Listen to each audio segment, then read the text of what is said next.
No Congresso já há vários pedidos de abertura de CPMIs para investigar o caso do Banco Master, como eu falei agora há pouco. Os pedidos serão analisados pelo presidente do Congresso, o senador Davi Alcolumbre. A gente conversa agora com a deputada federal Heloísa Helena, do Partido Rede, que é uma das autoras do pedido de CPMI no Congresso Nacional. A deputada assumiu o mandato de Glauber Braga, do PSOL, suspenso por 6 meses. Deputada, muito obrigado pela presença, viu, aqui no SBT News. Muito boa noite. Boa noite, querido, e a todos que acompanham o seu programa. Deputada, como é que está a coleta de assinaturas, para a CPMI do Banco Master? Bom, primeiro que não é... Veja, a Comissão Parlamentar de Inquérito Mista, ela, além de trazer para si o que a gente chama prerrogativas de autoridades judiciais, ela é muito importante porque não enfrenta a fila, nem na Câmara, nem no Senado. Ou seja, nenhum presidente de casa pode sentar no popular, se dizendo, no requerimento e não está lá.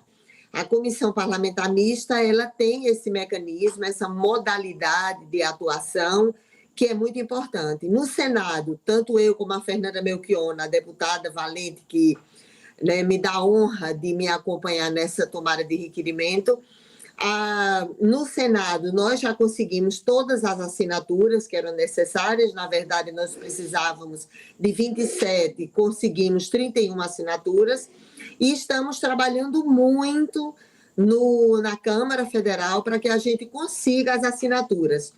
Uma comissão parlamentar de inquérito, ela não é um teatro a ser estabelecido por quem quer like ou quem quer aparecer. É um espaço de muito trabalho, é o cumprimento das obrigações nobres de fiscalização, monitoramento e controle.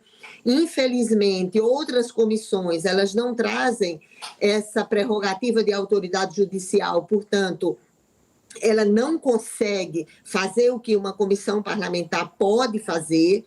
É de fundamental importância desvendar os mistérios sujos relacionados ao Banco Master. Não é apenas o envolvimento de uma ou outra personalidade política ou do judiciário.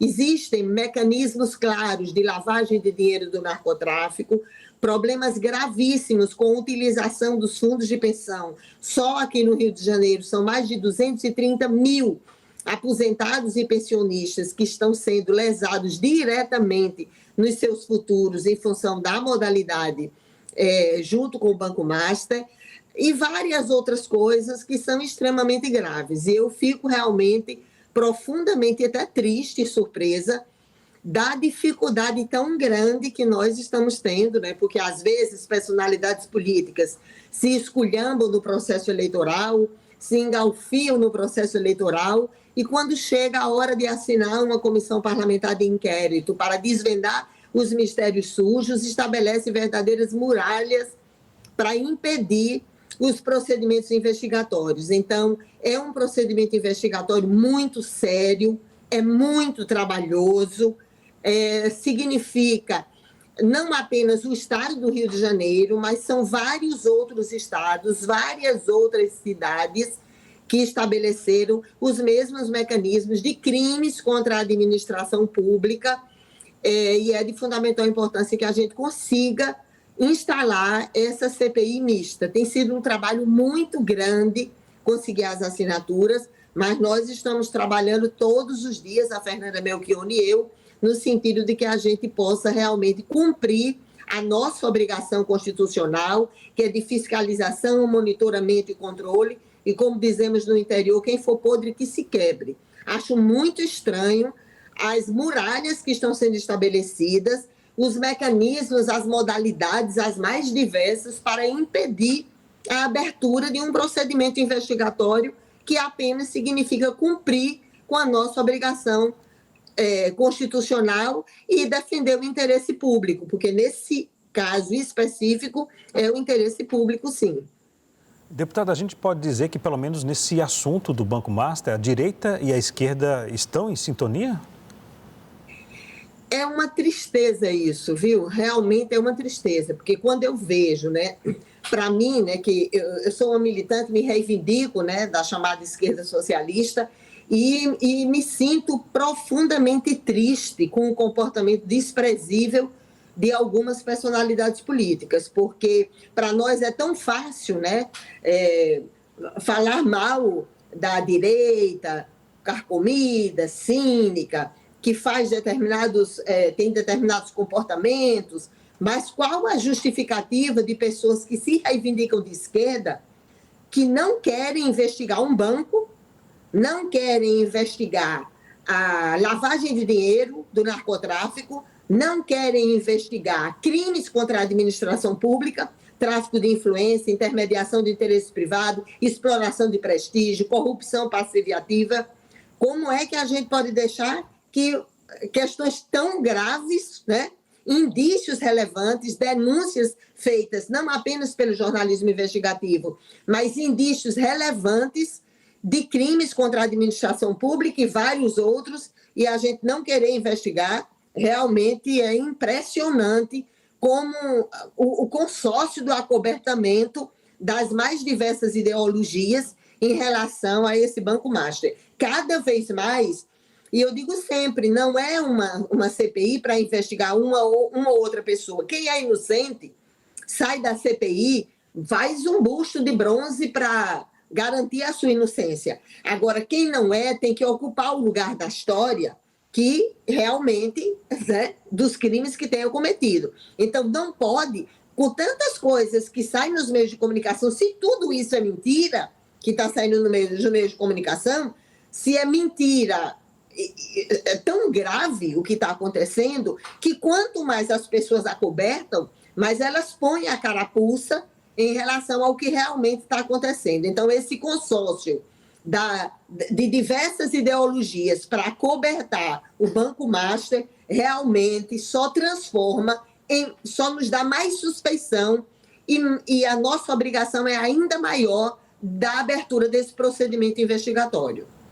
Deputada, eu vou chamar a nossa analista Basília Rodrigues, que tem uma pergunta também a fazer à senhora. Basília? Oi, tudo bem, deputada? Obrigada pela sua atenção com a gente aqui. É muito bom falar com a senhora. Há muito tempo já era para ter feito essa entrevista, a senhora que foi senadora da República também, agora volta neste mandato, ainda que por pouco tempo, como deputada federal. Eu queria saber, na sua avaliação, qual análise que o presidente do Congresso, Davi Alcolumbre, vai fazer quando ele tiver, de um lado, o pedido de CPMI do Master apresentado por parlamentares do PL, que é bolsonarista, e do outro, o pedido dos senhores e senhoras que são de partidos de esquerda, que estão aí somando as assinaturas, ainda não tem o número mínimo, mas há uma perspectiva de avanço. Se vocês conseguirem ter um número mínimo de assinaturas, assim como a CPMI da oposição já tem, o que o Alcolumbre poderá fazer? Estas CPMIs, além do nome, tem mais alguma coisa em comum? Bom, nós entendemos, né, com todo o respeito que a gente tem que ter, né, em relação ao aprimoramento da democracia representativa, que o nosso requerimento ele dá conta de processos investigatórios maiores.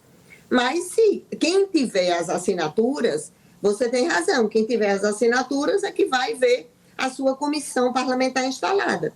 Entendeu? Então é por isso que a gente está fazendo um apelo tão grande, porque é um absurdo que pessoas, né, que se reivindicam de direita, que têm determinados comportamentos quase que de aniquilar procedimentos investigatórios, queiram fazer essa investigação e pessoas da esquerda não queiram. Eu considero inaceitável que no Rio de Janeiro apenas Jandira Fegali, Laura Carneiro e eu assinamos com mais de 230 mil servidores, né, aposentados e pensionistas diretamente envolvidos num processo desse sem querer, porque eles não estão em nenhuma base de bajulação de banco, eles não estão participando de nenhum resort, de nenhuma viagem. Eles podem ter diretamente aniquilados os seus futuros.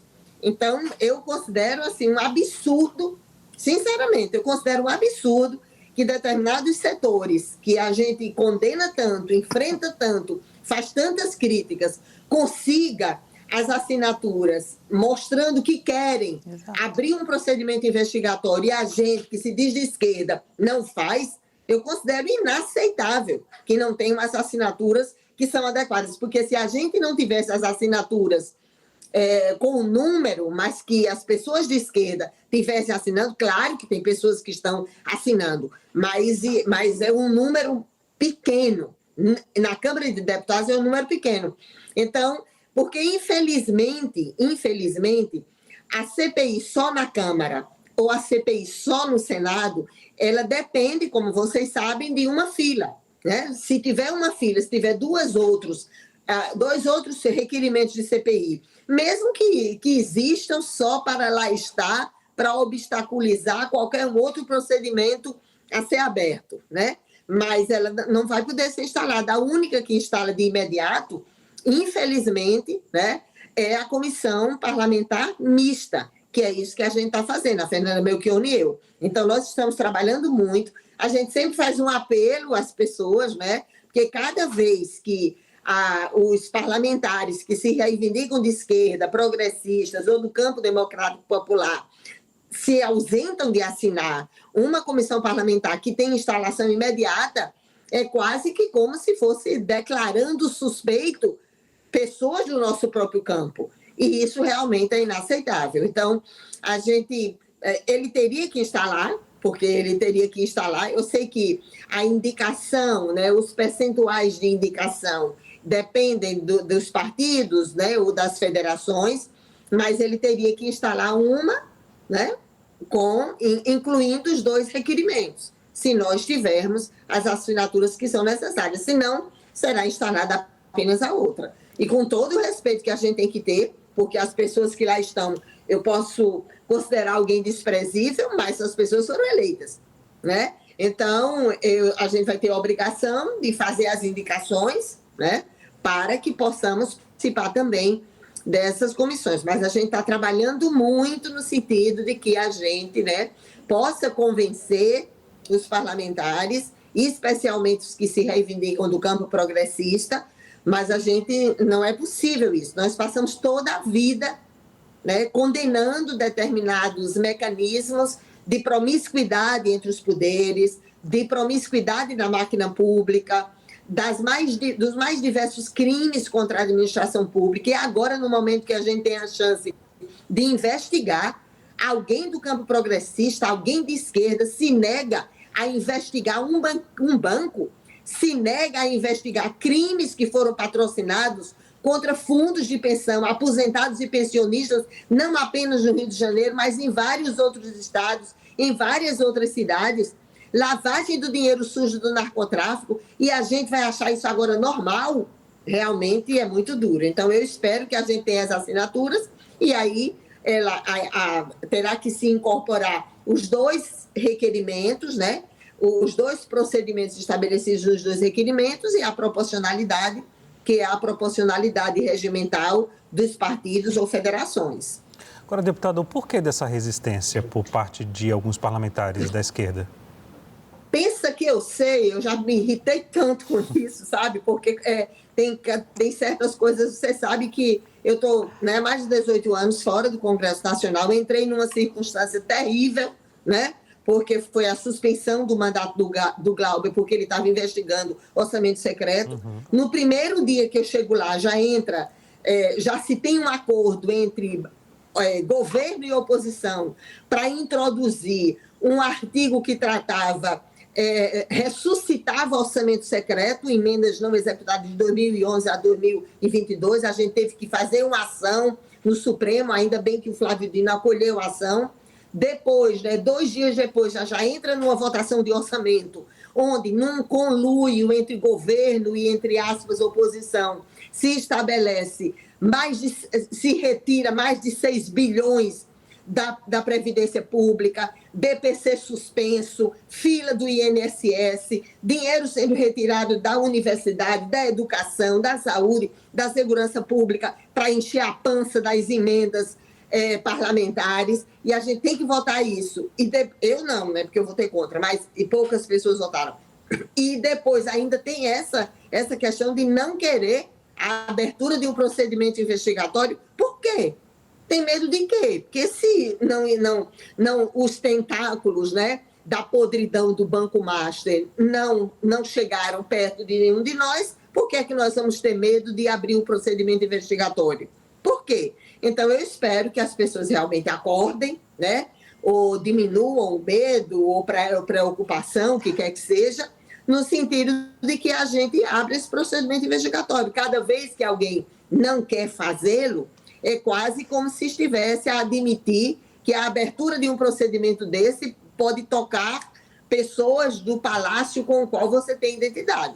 E isso realmente é um absurdo. Então, eu espero que... Eu sei que é um ano complexo, porque é um ano eleitoral, né? Eu sei que é muito complexo, mas o fato aconteceu, né? As denúncias e os indícios relevantes foram estabelecidos agora, e é importante que se faça a investigação como tem que ser feita, porque cada vez que um procedimento tão grave como esse, a gente fica mostrando para a sociedade, para as pessoas pobres, vulneráveis economicamente, ambientalmente, socialmente, olha, está lá, a lavagem do dinheiro do narcotráfico é permitido, está lá o envolvimento dos palácios, os mais diversos, tá? Tudo bem, é permitido, pode fazer isso, pode roubar direitos, recursos ao longo das vidas depositados por aposentados e pensionistas, tudo bem, vai para lá, leva. Então, isso é um absurdo, um absurdo. Sinaliza muito ruim para a população de uma forma geral, que já vê, e muitas vezes com muita razão, o parlamento, as instâncias de decisão política, os espaços de poder, como espaços repugnantes e desprezíveis, onde as pessoas estão lá apenas para favorecimento pessoal, do que para pensar o aprimoramento da democracia representativa, porque democracia sem justiça social não é democracia, mas ao menos essa democracia representativa, que a gente luta tanto por ela e tem a obrigação de lutar, que ela seja feita com transparência, né? Levantando o véu das coisas obscuras para que a população compreenda o que está acontecendo. Basília também tem uma pergunta. Basília? Deputada. Sim, deputada, eu fico imaginando assim, o nível de perplexidade da senhora voltando aí, a senhora que foi senadora no início dos anos 2000, né? Agora a senhora de volta ao Congresso Nacional, novas bases de negociação do Poder Legislativo com o Palácio do Planalto, a torneira aberta, né? Vazando emendas parlamentares que são muito maiores do que na época que a senhora era senadora, enfim, na casa dos bilhões de reais hoje em dia. Então, me pergunto aqui, a senhora vai tentar se candidatar nestas eleições de 2026 para voltar para um mandato titular, efetivo, como uma representante dessa esquerda mais purista, talvez, uma esquerda mais vocal, né, que vai para cima, que impõe o seu entendimento, quer participar do debate público e não ficar atrelada aos conchavos, aos acordos de procedimento ou até de convivência, né? Porque a senhora já chegou aí com o pé na porta falando, não, a gente tem que fazer a nossa própria CPMI do Master, né? A gente tem que propor a nossa própria CPMI do Master, porque era uma pauta que, de fato, estava virando a pauta da oposição, a pauta do PL, e até alguns parlamentares governistas aderiram ao requerimento proposto pelos parlamentares de oposição, porque não tinha o próprio barco para navegar. Agora a senhora veio. Isso significa o quê? Além de completar este mandato, que era de Glauber Braga, a senhora também pretende se candidatar nas próximas eleições? Olha, tanto a Federação Rede PSOL, né, porque você sabe que tem a cláusula de barreira e todos os partidos têm muita preocupação, né, em sobreviverem politicamente e não serem jogados na clandestinidade. Na Federação Rede PSOL existe um compromisso de que todas as pessoas possam ser candidatas, né? Então, eu vou ser, possivelmente hoje eu sou pré-candidata, né? Estou no mandato relâmpago, né? Espero que cumpra a minha obrigação com todo... como eu sempre fiz, com honra, com coragem, com determinação, Tem questões gravíssimas, como você colocou, que são a questão das emendas ao orçamento. Eu não vou ter a emendas ao orçamento. Eu digo assim, quando as coisas são feitas às claras, tudo bem. Na minha época não tinha, né, emendas de execução obrigatória. Era ruim também não ter emendas de execução obrigatória, porque os governos, eles liberavam conforme os votos dos parlamentares. Então, se o parlamentar votava contra a reforma da Previdência, ele não tinha nenhuma emenda liberada, porque ele não era da base de bajulação de governo. Então, era um tipo de promiscuidade muito ruim. Nesta eu não tenho, porque a legitimidade do mandato é do Glauber, portanto, os 40 milhões que todos os deputados de esquerda ou de direita ou de qualquer lugar têm de execução obrigatória, ele, com a legitimidade do mandato, já tinha feito a destinação, porque foi no início de dezembro, né? Eu acabei tomando posse depois da maldita suspensão dele. Então, todos nós, né, da rede, do PSOL, com certeza, né, todos os partidos, para a superação da cláusula de barreira, se sentem na obrigação de apresentarem seus nomes para serem candidatos, né? Eu continuo no Rio, por motivos óbvios, né? Já tinha uma relação de afeto com o Rio, porque meu pai, como certamente, né, todos vocês que também têm familiares, meu pai foi pedreiro no Rio, meu irmão mais velho que voltou com meu pai enrolado em trapos para o Nordeste, como a maioria dos nordestinos, né? Eu tenho uma relação de afeto com o Rio, tinha família, já continuo tendo família no Rio, mas nem pensava antes de mudar o domicílio eleitoral, né? Como há 6 anos a gente decidiu na rede fazer isso, então a probabilidade de que eu seja mesmo pré-candidata a deputada federal para ajudar os partidos, né? Eu acho que todos os partidos vão fazer isso e no caso do Campo Democrático Popular tem mais obrigação de fazê-lo mesmo. Deputada, voltando ao caso do Banco Master, como é que a senhora vê a atuação do Supremo Tribunal Federal sobre esse caso? Olha, eu digo assim, nós quando montamos o nosso requerimento, eu acho que você lembra que no início nem era um determinado ministro, né? Era mais outro ministro que, por relações de parentesco, que estava com o nome muito mais envolvido nos meios de comunicação. E acabou que isso, né? O que é muito ruim, né, que é assim, as relações políticas estabelecidas, ou os gestos políticos, ou a coragem ou a covardia política, no cumprimento de uma obrigação, leva as pessoas a serem protegidas ou atacadas. Isso é muito, muito ruim, né? Porque tira o mérito da circunstância.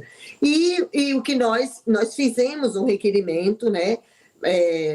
Tanto a Fernanda Melchiona como eu, a gente trabalhou muito para fazer um requerimento que não estabelecesse uma linha de investigação exclusiva com relação ao ministro que à época estava sendo, né, mais denunciado nos meios de comunicação pelo jornalismo investigativo. Agora apareceu um outro ministro, né, diretamente envolvido. Então, eu acho que a única coisa que pode ser feita é garantir a abertura do procedimento investigatório. É inaceitável, eu considero inaceitável, o nível de promiscuidade entre os poderes que estão acontecendo para não abrir esse procedimento investigatório. Então, a abertura de um procedimento investigatório, até como vocês tinham dito antes, por trazer para si prerrogativas de autoridades judiciais, com certeza ajuda a identificar quem teve zelo na sua atuação ou quem estava, né, em um determinado cargo viabilizando interesses privados, interesses outros completamente distintos do seu mandato. E isso tem que ser em relação a todas as pessoas, independente de ser senador, presidente, ministro do Supremo ou o que quer que seja. O que não pode é todos os dias indícios relevantes, denúncias do jornalismo investigativo que são apresentados para a sociedade de uma forma geral, e quem tem a obrigação, né, de fazê-lo e fazê-lo sob pressão da sociedade, porque várias instâncias podem abrir procedimentos investigatórios e tem a autoridade de fazê-lo, mas quem fica sendo monitorado diretamente pela população de uma forma geral é quando é uma comissão parlamentar de inquérito. Certamente alguém dirá, mas tem alguém que vai para lá para fazer isso, aquilo outro, para aparecer, tá? Mas a pressão da sociedade, os mecanismos de transparência que a sociedade impõe, com certeza possibilitam o aprimoramento da democracia representativa. Então, quem não deve, não teme CPI, né? Quem não deve, não treme diante de CPI, e o que a gente tem que fazer agora é abrir. Né? Eu acho que qualquer pessoa que está sendo acusado, se acha que está sendo acusado indevidamente, deve torcer por abertura de procedimentos investigatórios para que seja deixado claro que onde quer que ele esteja, se é no Palácio do Planalto, se é no Palácio, se é o Cláudio Castro, se é o ministro A ou o ministro B, se são os ministros do Supremo, quem quer que seja, a abertura de um procedimento investigatório realmente dirá o que está acontecendo, né? Então, que ocupe o lugar na história quem tiver feito as coisas erradas e que possa ser considerado inocente quem realmente não fez. Então, o que não pode é o parlamento, que tem obrigação constitucional de estabelecer esses mecanismos de fiscalização, monitoramento e controle, e a sociedade, de uma forma em geral, ver determinados procedimentos, acobertamento do Legislativo e do Executivo, e o liberou geral no Supremo fazendo o que quer em relação a isso. Então, realmente é inaceitável. Eu digo, se nós, né, consideramos inaceitáveis, imagina como pensa um cidadão comum, uma mãe de família pobre que está com o filho gritando em casa, autista, vê o BPC dele suspenso, aí é que ela não vai ter mais fé em nada mesmo. Um menino pobre que muitas vezes se envolve como mão de obra escrava do crime organizado, aí vai dizer, olha lá, estão lavando dinheiro, está tudo muito bem. Então, qual é o exemplo que se dá? Então, essas coisas também elas ajudam a disputar no imaginário popular o aprimoramento da democracia representativa. Por isso que a gente está fazendo um esforço tão grande para que ela seja instalada e que ela seja instalada por um campo democrático popular. Claro que todos os partidos farão as suas indicações, porque é uma proporcionalidade já estabelecida, né? Então todos os partidos vão participar, vão fazer as suas indicações, a proporcionalidade acontecerá. Agora que é vexatório que o campo que se diz de esquerda ou do campo democrático popular ou progressista ou qualquer denominação ao nosso campo que seja dada, a gente está acobertando, né, uma situação tão grave como essa que envolve, né, os três poderes e envolve situações dramáticas, extremamente dramáticas da vida das pessoas nos estados. Agora, deputada, eu me lembro bem na sua atuação como senadora lá em Brasília, sempre coerente com o discurso e com a prática. A senhora foi expulsa do PT, do Partido dos Trabalhadores, em 2003, após votar contra a reforma da Previdência. Como a senhora vê o governo Lula hoje? Olha, eu digo sempre ao contrário do que as pessoas, né, todas as vezes que a gente faz até esse tipo de crítica, né, que a gente está fazendo, ou vota contra o orçamento, ou fala de determinadas medidas que estão sendo feitas, imediatamente alguém diz, é mágoa, rancor, tem que perdoar. Eu até digo assim, é por essa exigência de sempre exigir o perdão das mulheres, que as mulheres estão saindo das suas casas num caixão, porque todas as vezes se tem essa coisa, não tem nada a ver com perdão. Aliás, eu agradeço muito, porque eu tive a chance de ser testada na política. Isso, para mim, foi muito importante. Caiu? Não. Eu digo assim, eu até me sinto... Pode continuar falando. Tá, desculpa. Eu até digo que eu até agradeço, porque eu tive a chance de ser testada na política, entre ter cargos, prestígio e poder, e continuar votando com o que eu acreditava. Então, não era uma ideia fixa em relação à reforma da Previdência. Eu acredito, né, que os trabalhadores e as trabalhadoras, seja do setor público ou do setor privado, ou na informalidade, eles têm direitos que são consagrados na lei e que não é justo que eles sejam roubados no meio do caminho, como acontece na reforma da Previdência.